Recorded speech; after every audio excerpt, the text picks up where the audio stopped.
got journals to prove it. Seriously, we've had a long, very enjoyable relationship. Have really enjoyed your services and look forward to what you have to say this afternoon, Jan. Jan Gould. Appreciate it, Bob.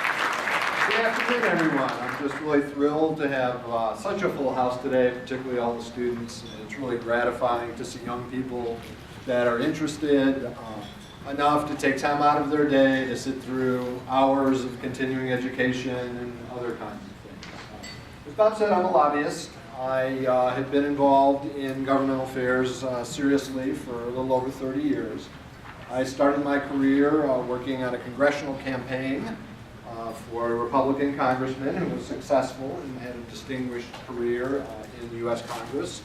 I worked on campaigns of a couple of gubernatorial candidates, and then have been actively lobbying the General Assembly since 1980. I worked for a company called the Kentucky Retail Federation, and as associate members, the Kentucky Pharmacists Association. I have been working with that group since 1991, I believe. But I'm here to talk to you today about effective legislative involvement. And Senator Denton did a good job of kind of setting this up from the legislator's perspective. I will say that Senator Denton is one of the best there is in the Capitol. She chairs the Senate Health and Welfare Committee. She is very knowledgeable about healthcare issues generally, and in recent years has been very, very knowledgeable about some of the challenges that face the pharmacy community, particularly the community pharmacy industry. She's been great to work with. But what we're going to talk about here today is how you can get more involved in that process. And I think she certainly urged you to do that. And I'm going to try to give you some tips and a little bit of background onto how you might be able to do that. These are our objectives today. We're going to talk about why involvement in legislative activities is important to the profession of pharmacy and to you as pharmacists and as student pharmacists. We're going to summarize the legislative process, how a bill becomes law and how a regulation becomes a regulation. And we're going to talk about ways that individual pharmacists can be involved in the legislative process. Now, these are the objectives, but there's really a motivation behind this. And the motivation is to actually get you involved. And what we're going to try to do is talk about some things that are presented as obstacles to involvement. There are three basic reasons people don't get involved in politics. One is they don't feel the need to be involved. Two, they don't understand it. And three, they don't know how to get involved. And we're going to spend some time here this afternoon talking about each of those three areas to get you into a position where you feel comfortable, you feel able, and you feel motivated to get involved in the government affairs process. So why should you get involved? Well, there's lots of reasons, but there are two major ones. The first is that pharmacy is a highly regulated profession. State government in particular has a lot to say about the practice of pharmacy. It determines who can become a pharmacist. It determines the rules under which you operate. It determines the scope of your practice. All of these decisions are made ultimately by the Kentucky General Assembly. The 138 men and women that serve up there in Frankfurt, they're making decisions on what your profession and what your professional life is going to be like. The second major reason is that pharmacy is a highly regulated business. Whether you work in an institutional pharmacy, whether you work for a chain pharmacy or an independent community pharmacy, there are lots of rules and regulations on how that business is to operate. There are security issues involved, there are insurance issues involved, there are reimbursement issues involved, and government, in one form or another, makes a lot of those decisions for you. Now, they don't do this in a vacuum. The 138 men and women of the General Assembly, they come from all different kinds of backgrounds. They're teachers, they're lawyers, they're dental hygienists, they're homemakers, all kinds of different people. But you know what? There isn't a single pharmacist in the legislature. There used to be one, Senator Dick Roding from Northern Kentucky. But he is the only one, in my 32 years, only legislator that has been a pharmacist. So what that tells you is that these 138 men and women in the General Assembly that are making decisions about your life don't necessarily have the same frame of reference that you have. They're not pharmacists. They come there with a different body of knowledge, a different set of experiences. And that can be dangerous. That can be dangerous for people making decisions about your profession that aren't part of that profession. But you can't change that. The other reason that you need to be involved is that others want to define your role. Senator Denton alluded to that. You all have a vision of what pharmacy practice ought to be like. You have a vision of what it is that you want to do. You have a vision of what is best for your patients. But other people do as well. And those folks represent insurance companies, they represent other agencies of state government, they represent law enforcement, they represent other health professions. They have differing views of what it is the practice of pharmacy ought to be. Some of them want to do what it is you do. If you think about it for a minute, with a few limited exceptions, pharmacists are the only persons under law that can dispense drugs. There are others that want to do that. Nurses want to do it, PAs want to do it, lots of people want to do it. And you know what? Those groups, those individuals have support from others in the society. So there are others that are out there trying to impinge on your turf. Legislators are very, very conscious of the rising cost of health care. And a big part of that is the rising cost of drugs. And they're looking for somebody to blame. And you all are the first ones in line. You all are out there. You're on the front line. You're very visible. So a lot of the issues that we deal with over in the legislature have to do with the cost of health care. And you're right at the forefront of that. Kentucky has a prescription drug abuse problem. We all know that too well. And you saw what happened last time with House Bill 1. The General Assembly passed a major piece of legislation that impacts hundreds of thousands of people in this state. And they did it without having a single legislator that has a background in pharmacy. That should tell you something. And finally, legislators don't know what you do. Most legislators that I talk to, particularly new ones that haven't been around, still have this perception of pharmacists as people that stand behind a counter and count pills. They don't place a very high value on the profession of pharmacy. And when you don't put a very high value on something, it's very easy to get rid of, it's very easy to dismiss. These are some of the things that really scare me when I think about the power of the General Assembly, and they ought to scare you too, because they're making very important decisions about your future, about your present, if you're currently licensed, coming at it with this reference, coming at it with this context, and that needs to change. The bottom line is, they need help, and there's an old adage in politics that the squeaky wheel gets greased. So let me pose this question to you. Who do you want defining your role? Who do you want defining your profession in your future? Do you want a representative of an insurance company? Do you want a physician? Do you want a teacher, legislator? No, you want it to be a pharmacist. And who is that pharmacist? That pharmacist has to be you. Now, I'm a lobbyist. I talk to legislators all the time about pharmacy issues. But the one thing that they want to do is hear from the people back home. They don't want to hear from a lobbyist telling them how the practice of pharmacy ought to be done. They don't want to hear just from any old pharmacist how the practice of pharmacy should be done. They want to hear from a pharmacist that is a constituent of theirs, that they know, that they trust, and that they're comfortable with, that they can rely on for the information that's necessary to make these very important decisions. And your goal is to put yourself in that position as a resource for that legislator, for your legislator, on pharmacy issues. You need to be that squeaky wheel. And you need to be a very visible, out front squeaky wheel that has the trust of your legislator, both your state and federal legislature. So, let's talk about the legislative process. One of the things I hear all the time is, I don't want to get involved because it's too complicated. I don't understand how the process works. Well, we're going to talk a little bit about how the process works. Now, this isn't going to be a real in-depth discussion about how a bill becomes law, but I think it'll give you a fairly generalized background of what we deal with in the legislative process. Let's talk about it a little bit philosophically. The legislative process is designed to be complicated. You don't want to have a situation where you can very easily change laws or put new laws on the books. You want there to be a good bit of scrutiny as a bill or a law gets through the process. So I think by nature it is designed to be complicated and a little bit mysterious. But really, when you break it down, it is very process-oriented, and every law goes through almost identically the same kinds of procedures. Let's start out with a bill introduction.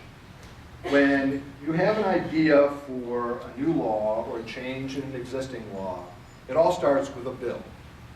A bill is merely a piece of paper that has been filed by a legislator, and it's important to understand that only legislators can file or introduce bills. Any member of the General Assembly can introduce a bill, House members introduce it in the House, Senate members introduce it in the Senate. And what they basically are is a legal document. It is put down on paper saying exactly what this legislator wants to do to make a new law or to change an existing law. Legislators come up with ideas for bills from many different sources. Sometimes they just think about it on their own. Sometimes it comes to them from a lobbyist. A lot of times it comes to them from a lobbyist. A lot of times they'll go to these national conferences like NCSL or ALEC, and there'll be a discussion about laws in other states, and they'll pick it up from a colleague. But a lot of times it comes from their constituents. It comes from people back home that come to them with a problem and says, there ought to be a law. And a legislator will go to legislative staff, get a bill drafted up that'll do whatever this constituent wants to do. The bill is introduced. It's actually a formal procedure, and then it is assigned to a committee. There are 28 standing committees of the General Assembly, and they all have different jurisdictions, things like health and welfare, banking and insurance, appropriations and revenue. And there is actually a committee called the Committee on Committees. Remember, this is government. The Committee on Committees committee goes ahead and assigns that bill to a committee with jurisdiction. If it's a bill dealing with pharmacy, it's probably going to go to health and welfare, licensing and occupations, or if it's related to insurance payment, potentially banking and insurance. If it has a revenue impact, either directly or indirectly, it may go to appropriations and revenue. So that bill is assigned by the Committee on Committees to a committee of jurisdiction. Now, what's really important to understand about committees is the chairman of a committee has a tremendous amount of discretion on the fate of that particular bill. That chairman has within his or her power the ability to not hear the bill, to hear the bill, to delay hearings on the bill. They're pretty much the captain of that ship. And the committee chair is going to have to make a decision about whether he or she wants to take this legislative issue up. So let's assume for a minute that they decide they're going to hear this bill. They then will go ahead and give notice, if you will, that this bill is going to be heard. In the House, it's a very formal process. It's called the posting process.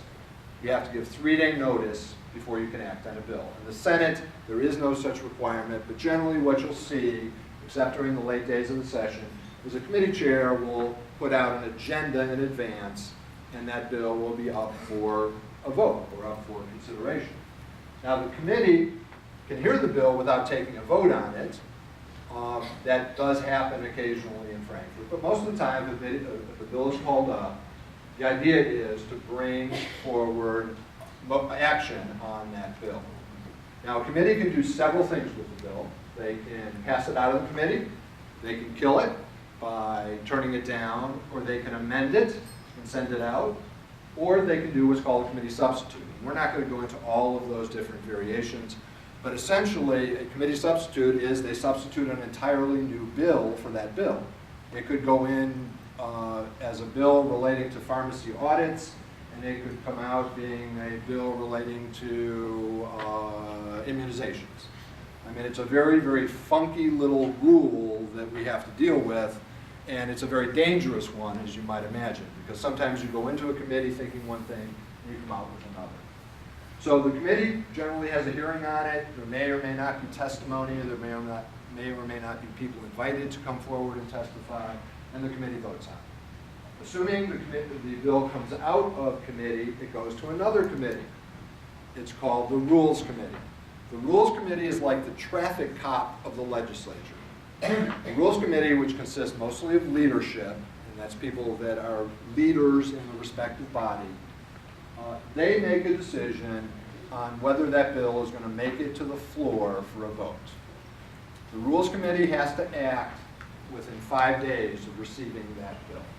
And the options they have are moving it to the floor for further action, sending it back to the committee, which is called recommitting the bill, or they can refer it to another committee. They can reassign it to a completely different committee to take another look at it. If the Rules Committee sends it to the floor, then it's eligible for action by the entire body. What you have is a situation where, in that situation, the majority floor leader is the one who makes the decision on whether and when to call that bill. Once that bill is called up, there can be a vote on it. The vote can be up, the vote can be down, or they can do a number of other things. They can amend the bill, they can lay it on the clerk's desk, they can table it, they can do a number of things with it, but once it reaches that point, it's going to be looked at least by the entire body, whether it be the House or the Senate. Assuming it passes, it moves on over to the other chamber, and the whole process is repeated. Now, going through these processes, you can tell that they're very, very complex. That you have a number of situations, a number of places within the process that something bad can happen to your bill, because it has to go through all of these in order to pass. And so really kind of the unstated side of this is there are lots of nuances to passing a bill. For example, the committee it's assigned to. It's not automatic. Just a pharmacy bill could be assigned to health and welfare, but it could be assigned to licensing and professions. And one of the things that's important, one of the things that's a nuance, is that if you're in favor of that bill as a professional lobbyist, if you're out there lobbying the bill, then you may want to try to get it assigned to a particular committee, one that you might have a more favorable response. I mean, I love health and welfare in the Senate, because Senator Denton is very knowledgeable on pharmacy issues. So we would try to get most of the bills relating to pharmacy in the Senate assigned to Senate Health and Welfare. But if it's purely an insurance issue, Senator Tom Buford, who's the chair of the Bank and Insurance Committee, he's been very friendly to pharmacy over the years. That might be an option as well. We just have to take a look at it in each individual circumstance. We got to make sure that the chairman is on board. If the chairman's on board, not on board, that's the end of the story. If he or she doesn't want to hear the bill, it's not going anywhere. Doesn't matter how much support there is out in the general body. We also have to take a look at the strategy of whether to start it in the House or start it in the Senate, because it really depends. If you think that you're going to have some problems in one chamber over the other, it's going to make a difference in how you proceed from a strategic standpoint. So there's lots of nuances about this whole process. And then there are a bunch of different kinds of circumstances, like what happens if a bill is amended by the other house. The bill's introduced in the Senate, and then the House amends it. Well, now you have a different bill. So there's this process called concurrence. And I'm not going to get into all the details of concurrence, but what happens is then the bill has to go back to the original chamber, and they have to consider it again. They have to consider the changed bill. They don't have to do that, but in order for the bill to pass, they have to agree with the changes made by the other body. If they don't agree, your bill can die. If they don't agree, it can go to something called a conference committee, and then ultimately a free conference committee. And in a free conference committee, they can rewrite the entire bill so it comes out looking nothing like what your original bill was. As a matter of fact, I've seen circumstances where a bill has gone into a conference committee and the pharmacy community was in favor of it. By the time the conference committee got done with it, we were opposed to it. And that can happen in one short afternoon over at the Capitol. Then, once everything is decided by each of the chambers and they agree on a bill, it goes over to the governor. The governor has three options on a bill. He can sign the bill, he can let it become law without his signature, or he can veto the bill. On a revenue bill, he can actually even veto lines in the revenue bill. If the governor signs it or lets it become law without his signature, it becomes law. If he vetoes it, then you have to go back to the legislature and get them to override the veto. The truth of the matter is we see very few vetoes in Kentucky because our veto override process is very, very easy to do. It just simply takes a constitutional majority, 51 votes in the House, 20 in the Senate to override a veto. Most bills pass by huge majorities in both chambers, so you already have the votes to override going in. Very rarely do you see a governor veto a bill. Okay, there are some special situations, and I think it's important just to briefly talk about those. Revenue bills. Revenue bills are bills that appropriate money. They have to start in the House, according to the Constitution, and they require a constitutional majority for passing. Emergency clauses. Emergency clauses have a special designation. Emergency clauses make the bill effective as soon as the governor signs the bill. Most other bills become effective 90 days after the legislature adjourns. So typically in a regular year, sometime in the middle of July. And then there are constitutional amendments. Constitutional amendments are kind of special things that have to go on the ballot for a vote on by the voters. They require a 2/3 majority in each chamber, and they do not go to the governor for a signature. They go directly to the ballot at the next general election. All right, so once we get done with the legislative process, that's about half the work. The rest of the work is the regulatory process. And that's what agencies like the Board of Pharmacy and the Cabinet for Health and Family Services and the Office of Drug Control Policy and the Office of Inspector General and all of these state agencies do. The legislature passes kind of the skeleton of the law, and the agencies are one that put the final skin on it. They fill in blanks. For example, a number of years ago, the legislature passed a bill that required technicians, pharmacy technicians, to register, and then the board was empowered to, by regulation, establish the procedure and the cost for that regulation. And there is a defined procedure for regulations. And we're going to talk about it just very, very briefly. In order for a regulation to be promulgated, the first thing that has to happen is the agency has to publish it. They have to make public what it is they're doing. And that's done in something called the Administrative Register. It comes out on the 1st of every month, and it gives you the language of what the agency intends to do. They have to provide for a public comment period. That public comment period is generally 30 days. And they have to allow for a public hearing if someone requests a public hearing. They have to respond to the public comments they receive or the statements or testimony at the hearing. Now, they don't have to agree with it, they simply have to respond to it. If everything goes well and there are no comments, no controversy, it goes to a legislative subcommittee called the Administrative Regulations Review Subcommittee. They will take a look at the regulation. They have very limited powers as to changing it. They can't not vote on it. What they do is, if they don't like it, if they don't believe it meets statutory intent, legislative intent, they can declare it deficient, but the regulation goes in place anyway. And then the legislature in the next General Assembly will have the opportunity to change the underlying law or to change the regulation itself.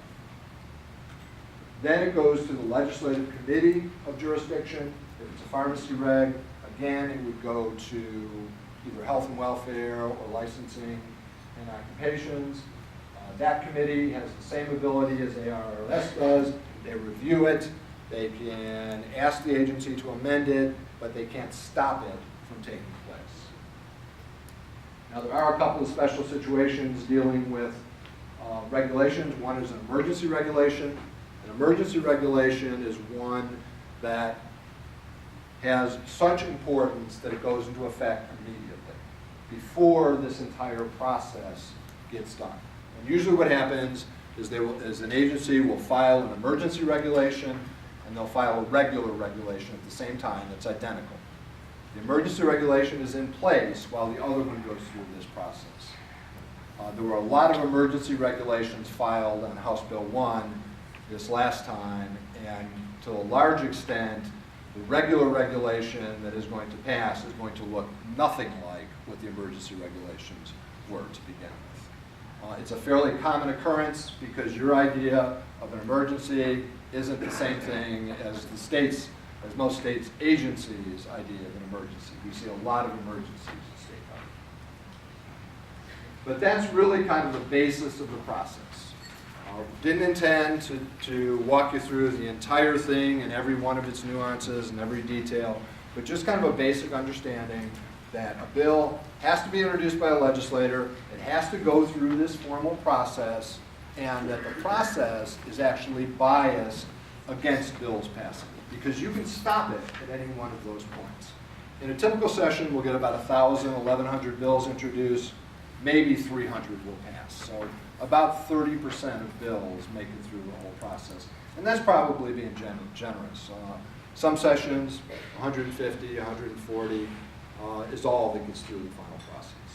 So I think it gives you an idea of how difficult it is to actually get something done legislatively. All right, so let's talk a little bit about staying informed, because this is one of the things that I hear all the time is, how do I find out about this stuff? Well, we're really in a very good position in Kentucky because we have a very good legislative staff. We have a Legislative Research Commission, and they have a website. And the website address is in your handout, and it is just outstanding. It will give you all kinds of information about the Kentucky legislature and will keep you up to date on basically a daily basis during the session. You can find out committee schedules. You can find out bill summaries. When a bill is introduced, they put a summary on their website by number. You can see what amendments have been filed. You can see the full text of the bills and the full text of the amendments. And you can see a chronological activity chart of what is happening to the bill.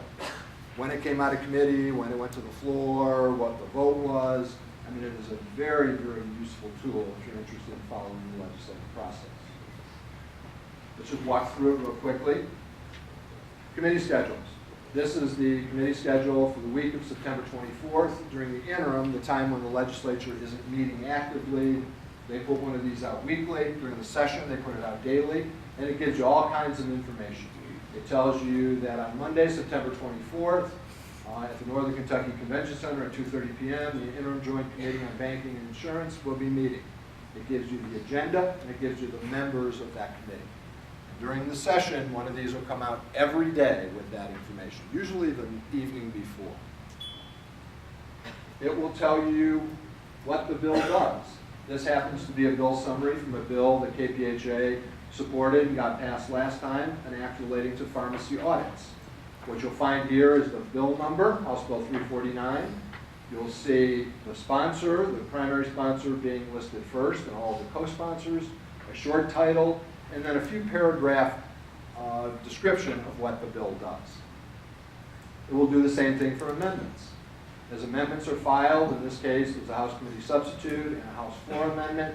It'll give you who filed that amendment and also tell you a little bit about what it does.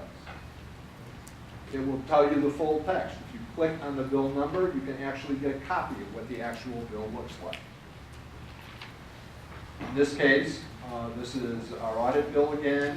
And if you take a look, the way bills are written, underlined in bold language is new language added to the statute. Language with strike-throughs is language that's being deleted. It will tell you the activity. This is the whole history of the bill that we just talked about, House Bill 349. It was introduced on January 31st. It was assigned to banking and insurance. It was posted to committee on February 2nd, and then the committee had a hearing and reported it out on February 15th. It takes you through the entire process of that bill to the point where it was signed by the governor on April 4th. And it is updated daily during the session, so as these events occur, they're posted within 24 hours of their occurrence.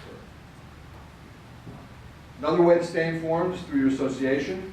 KPhA puts out a number of different publications. This is a copy of their weekly update. They do a monthly, and they do a weekly legislative update on every Friday during the legislative session. That's sent out electronically, and it'll give you kind of a recap of the week's activity. They also send out legislative alerts from time to time, and those alerts are on an as-needed basis when there's a hot issue out there, when there's something that they need you to know about because they need you to take some action. They can get that out electronically very quickly, and it'll generally be a page or less with some background information and to give you some contact information on your legislators as well. The websites of the associations are very good resources. I've listed a few of them up there. The Pharmacists Association, APSC, which is a buying group. The Kentucky Retail Federation has a website that we post legislative information to. KSHP, and I know that a number of other buying groups like EPIC and APCI and others do as well. Okay, so now how do you get involved? Well, as Senator Denton pointed out, the first thing you need to do is you need to know who your legislators are. Each of you that live in Kentucky have one House member and one state senator. They're roughly distributed by county. That's not necessarily true in the urban areas and where there are very small counties involved, but they're fairly easy to find out who they are. One way to do it is to go to the LRC website. There's a section on it, and it's called Who's My Legislator? That's pretty easy to find. And it lists senators alphabetically, by district, and by county. So if you know what county you're in, you can figure out who your legislators are unless you're in a split county. If you're in a split county, there are other options. You can go to the state website, Voter Information Center. You type in your address, it tells you who your state senator and who your state House member is. Or votesmart.org will do the same thing. Or you can call your association or local board of elections. They would certainly be happy to let you know who they are. Okay, now, it's not enough to know just who they are. What we really would like you to do is to develop a relationship with them. Because here's a story that goes back many, many years. You heard Senator Denton talk about when she gets these letters that are just mass-produced, she doesn't pay a lot of attention to them. She doesn't even open them. Well, the other thing that I found out years and years ago, I was in the office of a senator from Bowling Green named Nick Kefoglis. And Darlene, you remember Dr. Kefoglis, who's around for many years. He was a physician. And I was up there late one night, and Senator Denton talked about these green slips. Remember the green slips that she referred to, and that's what messages come in on? Well, I was sitting there talking to Dr. Kefoglis, and he was going through his green slips for the day. And I noticed that there were some that he just threw in the garbage without spending a whole lot of time on them. There were some that he put on this stack, and that stack got to be pretty large when I was while I was sitting there. And then there were 3 or 4 that were over on one pile. And I got kind of curious, and I said, Dr. Kefoglis, how do you decide, which goes in what stack? And he said, well, it's very simple. Messages from people that aren't in my district go immediately in the trash can, because I'm here to represent the people in my district, and they're my highest priority. People that are in my district, they're this big stack right here, but these people are people in my district that I personally know, and they're the people that I'm going to get back to first. And I was a young lobbyist at the time, and kind of a light bulb went off in my head, and I said, the key isn't numbers, the key is relationships. So not only do you need to know your legislator, you need to develop a relationship with them. They need to know you. They need to come to you for advice. They need to recognize your name. They need to seek out your advice when an issue comes up about pharmacy. Now, there are lots of different ways to do that, and we're going to talk a little bit about it here in a few minutes, and Darlene Aiken, who follows me, is going to talk a little bit about some masterful things that they do over at the Kentucky Optometric Association. But I'm going to continue on with just some very basic things about contacting your legislator. Okay, a number of different ways. You can go directly through the LRC website. They have a link where you can click on it and you can email your legislator. By phone, 502-564-8100. That is a direct line. It is not the message center. There's a big difference. If you call the message center, which is the next number, you're not going to be able to talk to your legislator. You're simply going to go to a room in the Capitol and they're filling out all these little green slips. So if you know your legislator and you really want to talk to them, the 564-8100 number is the way to go. The message line, it's okay if you want to leave a quick message about support this bill or don't support this bill, but if you really want any kind of meaningful dialogue with the legislator, try to reach them on the 8100 number. By mail, Senator Dent talked about letters, make them personal, no mass mailings, by fax, and by email. Now, let's talk about quality of visits, quality of context. A personal visit is obviously the best. If you know that legislator, call them up and say, I want to come up and see you. Or if they're in town during the interim, call them up and say, hey, let's get together for lunch, or can I come over to your office, or you want to stop by my office. Personal visits are great for a number of different reasons. One is it's an opportunity for dialogue. If you send a letter, that's one way. You can say what your position is, but if there are any questions, it necessitates another round of communications. And a personal visit, where you're sitting across a desk from each other or sitting across a table at lunch, you can go back and forth.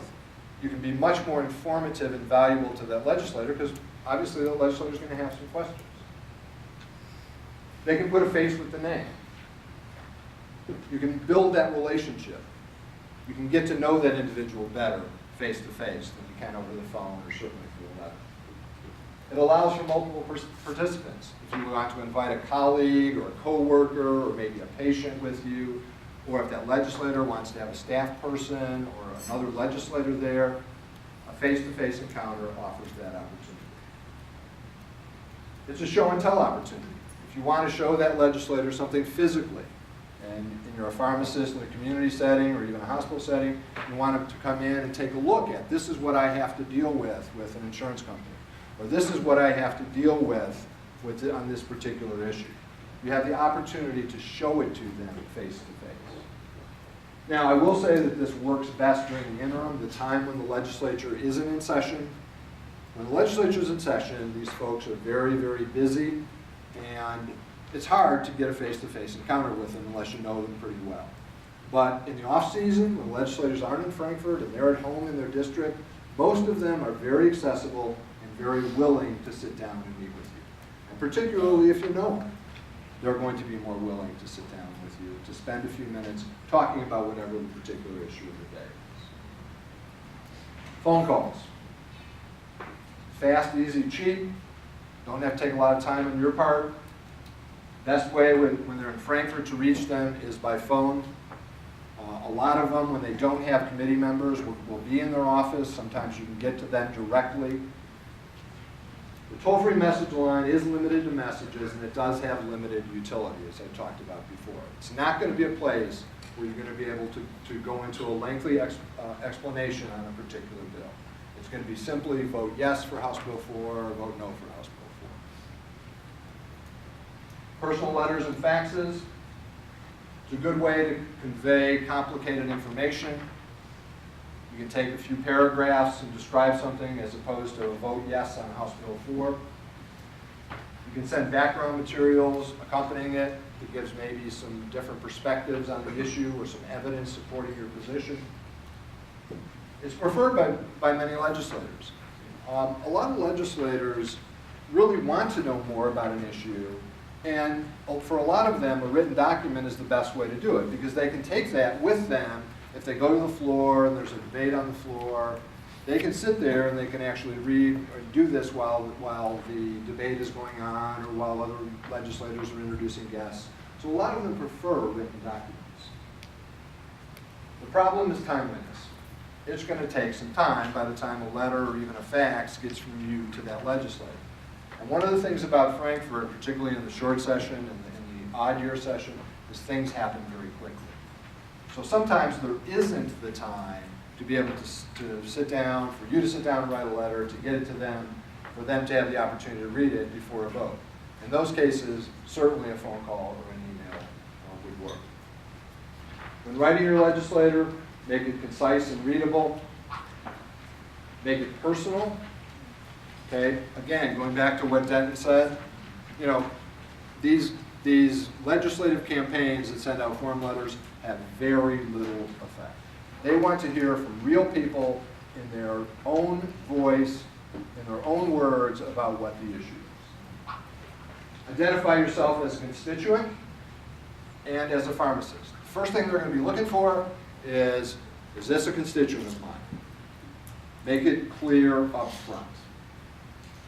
Dear Senator Denton, my name is Jan Gould. I live in your district, and I'm a pharmacist that works at Norton Hospital. Very simple, right up front. It will get their attention. Include a return address and a phone number. Let them know how they can reach you if they have any questions or if they want to respond. And be patient for an answer. Particularly during the session, they're pretty overwhelmed. They may not get back to you the day they receive the letter. They may not get back to you for a couple of days or a week, but just be patient. Email, I mean, it's the way the world is going. Fast, easy, and cheap. It's interesting because talking to legislators, they get tons of email. And one of the things I hear is it tends to sometimes get lost in the whole noise of email. So I would probably, if I had an option, I would probably try a phone call before I simply did an email.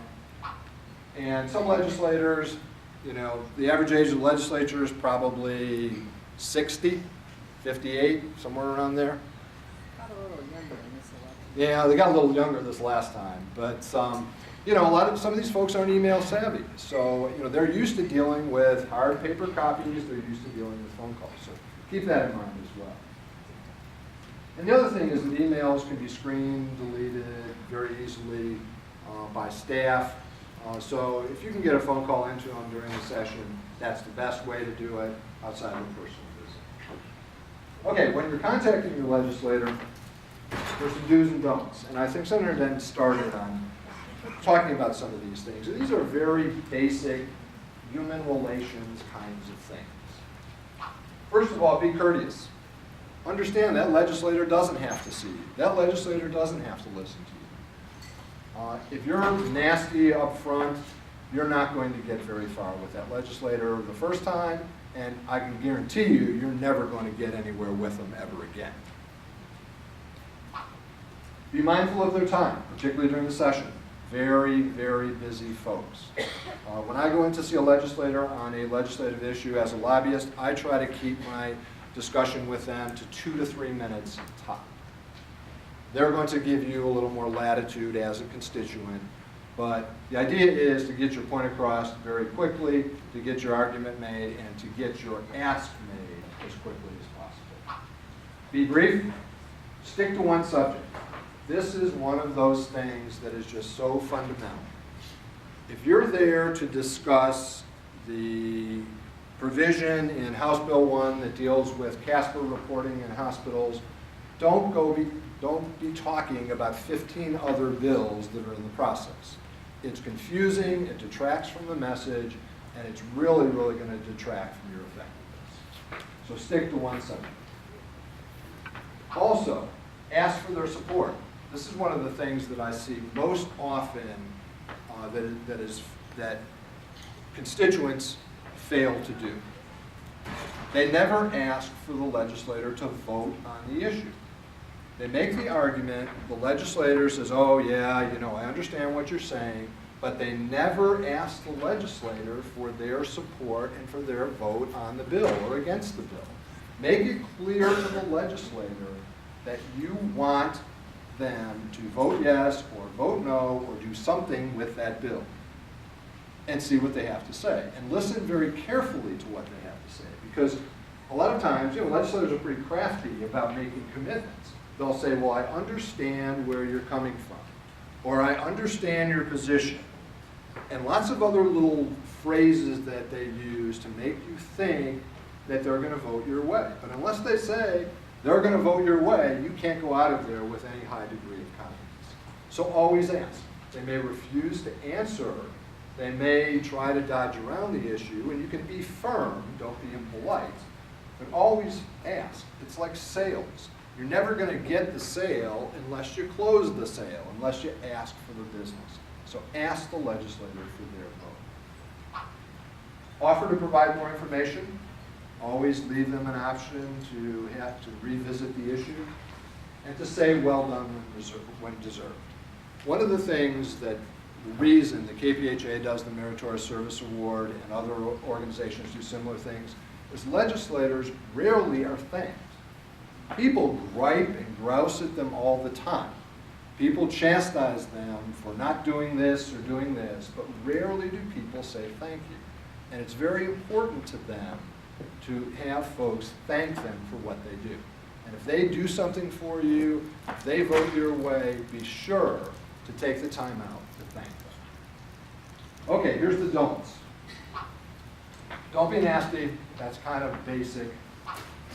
Don't ask for the impossible. One of the things that I see all the time are people going into legislators to ask them to do something that just isn't doable. You know, they're not going to repeal the income tax. Now, I know that's pretty outlandish, but you know, there are folks out there and there are organizations out there that have those kinds of agendas, and there are people going to legislators and ask them to do things that just aren't possible. Know a little bit about your legislator. Like, I deal a lot with business issues outside of pharmacy, and I know the legislators that are pro-labor. I'm not going to go into a member of the General Assembly that votes 99.9% of the time with organized labor and ask him to turn his back on his friends. I'm just not going to do it. It's a waste of my time and a waste of his time or a waste of her time. So don't ask him to do the impossible. Don't offer your opinion on other issues. I see this a lot with non-professional lobbyists, if you will, but I also see it with professional lobbyists. I was in a circumstance one time where it was in 2000, I believe, no, it was in 2002, and we had a member of ours, a member of the Retail Federation, come in from Washington, D.C. to see the Speaker of the House, who then was a guy named Jody Richards, who's still in the legislature. And it was a very important issue to this member. It was a very important issue to the retail industry. Jody was a very powerful person at that time. And so I take this guy in to see Speaker Richards, and things are going great. Jody agrees with us, he's going to help us, and as we're walking out the door, this guy from Washington turns to the Speaker and says, "Oh, I understand you guys have gone to annual sessions. Who was the idiot that proposed that?" Well, it was Speaker Richards. You can imagine how that bill went that session. It was as dead as a doornail at that particular point in time. And that's simply because they offered their opinion on an issue that wasn't relevant to the discussion. It's a very, very important lesson. If you're in there on a pharmacy issue, don't be talking about the school board at home. Don't be talking about, you know, the road fund. Don't be talking about all different kinds of things. Focus on your issue and don't go wandering off on other things. Don't lie or mislead. That is absolute suicide in the legislative process. Once you lie to a legislator, whether you be a professional lobbyist or a constituent, you have lost that legislator's trust. You're never going to regain it. That legislator will never be in your camp. Very hard to get them back. And don't burn your bridges. I think Senator Denton made that point, is that, you know, no legislator is going to agree with you 100% of the time. You're lucky if they agree with you 50% of the time. But if they don't agree with you, always leave that door open for the next time, because you never know when that next big issue is going to come up that they may be the vote that you need. And you need to maintain that line of communication. You need to maintain that relationship, because they're going to be in a position at that time that maybe they will be able to help. There are lots of other things that I could talk about contacting your legislators, but I want to talk now to some other ways to be effective. It's not all about simply contacting and talking to legislators. There are other indirect ways to get things done. One way is to be involved in your state association. KPhA spends a lot of time and effort lobbying the legislative process, getting involved on legislative issues, support those efforts. Network with your local colleagues. There's strength in numbers. If you have a local organization, a local KPhA organization, or even an informal group of pharmacists in your community, get together, coordinate, strategize, and you may want to do some of these things as a group. You may want to be meeting with legislators as a group of legislators or a group of pharmacists in Wayne County or any other county. Involve your patients. This is the one thing that I personally think that you all have a tremendous amount of underutilized strength. This is an area that is big. In a community pharmacy, what? How many people, Richard, do you see in a day? How many patients in a day? 100. Okay. You interact with 100 people, probably 100 different people every day in that community. If there's a pharmacy issue that's going to impact your ability to serve that population, to serve that patient, they need to know, they need to be mobilized, and you have a responsibility to do that. That can be a tremendously effective force in the legislature. If there's an issue out there that is going to impair the pharmacy care of your patients, and they're aware of it, and they start calling their legislators and writing letters, it's going to have a major impact. And you have that tool available to you. And it's not self-serving. It is in their best interests as well. Get involved with civic clubs and community groups.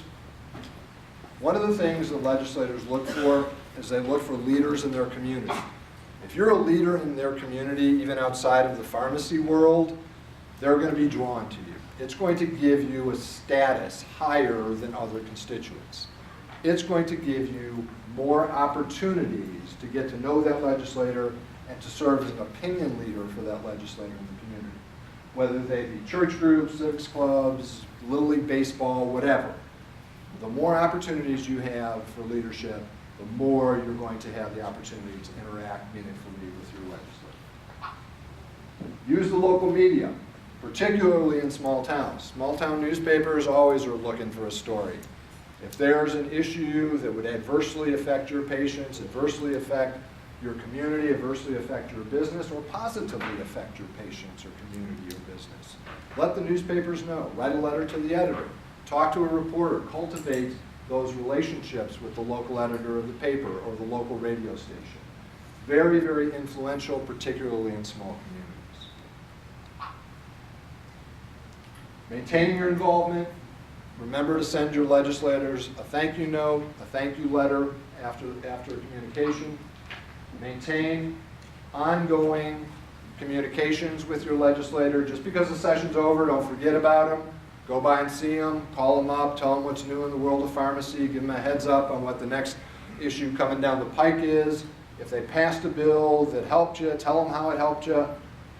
If there's ongoing effects of a piece of legislation, keep him or her in the loop. Keep up that regular communication channel. Invite your legislators to your practice site for a visit. What I talked about before, most legislators, they don't have a clue what you do. I mean, they really, really don't have a clue. So take them over to the store. Let them sit there for a little while or stand back behind the counter respecting HIPAA laws, or if you're in an institutional environment, have them come take a tour of the hospital. Have them come take a tour of the hospital pharmacy. Show them what you do. Show them the kinds of things that you're capable of doing.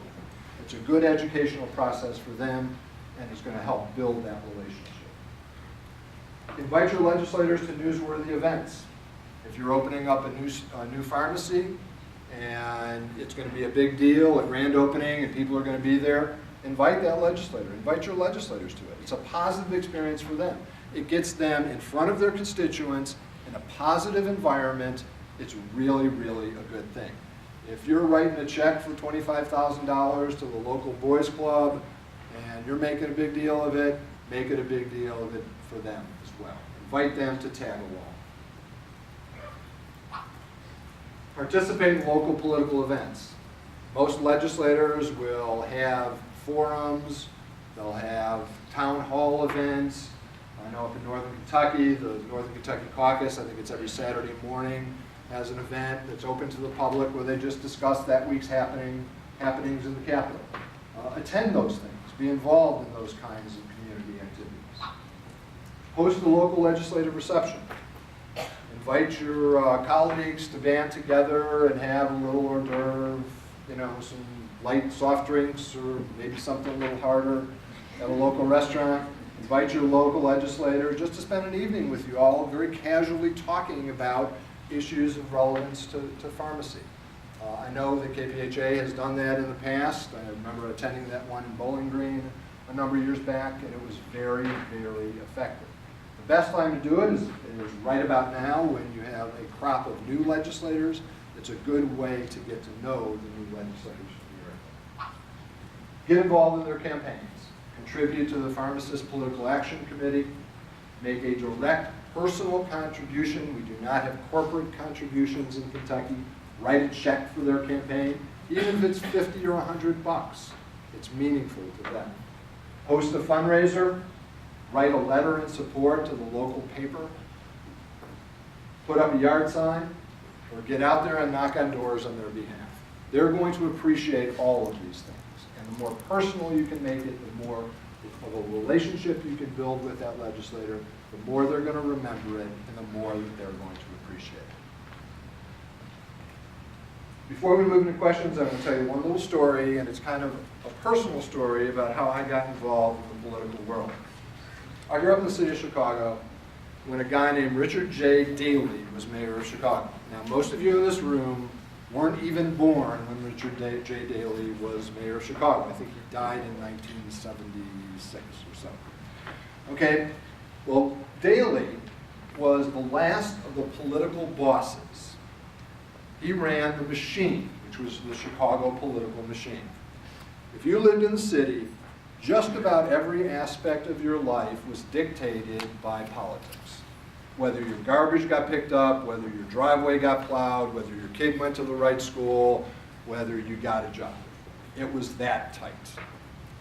And I grew up watching this environment, and I learned very early that politics is important, and that politics can bring very tangible things to people.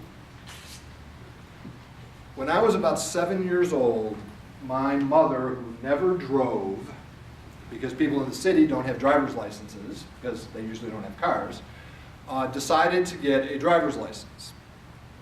My mother was, and still is, the world's worst driver. She could not pass the driver's test, okay? And it was getting to the point where it was getting very frustrating for her, and quite honestly, pretty embarrassing for me, especially when she ran over the basketball goal. But, so we had to get her driver's license. I didn't, I was only 7, but my father was insistent on getting her a driver's license. She was insistent on getting a driver's license. And my uncle owned a bar. And the one thing about Chicago politics is that bars were very focal points for politics. That's where people gathered and they, had a few beers and talked about the day's activities, but that's also where a lot of political organization took place. That's where the precinct captains met people and the aldermen met people. So anyway, my uncle owns this bar, and he happens to know the precinct captain, who obviously is hooked into the alderman, who's obviously hooked into the mayor. So one day, my mother trots down to the local DMV. They go in through a back door, and she comes walking out with a driver's license. Okay, now some people think that's really bad, but I do know this, that there was never any money that exchanged hands. I mean, this wasn't a bribe, this wasn't a political payoff.